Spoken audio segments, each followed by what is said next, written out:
Nak tanya bajet setiap minggu berapa biasanya? Untuk saya bajet setiap minggu RM150. Je RM50. 100.5. 200 something.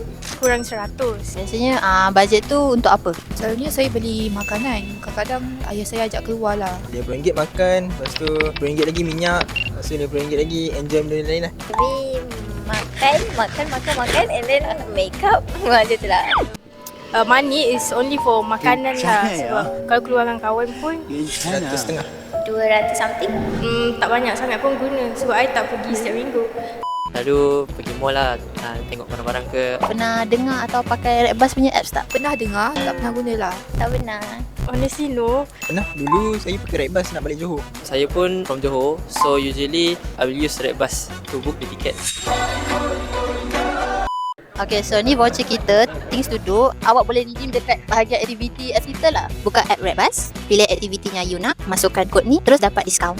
Kita patut pergi college mana lepas ni? UTM, MMU. Taylor maybe. Taylor University. Okay, thank you. Thank you Redbus.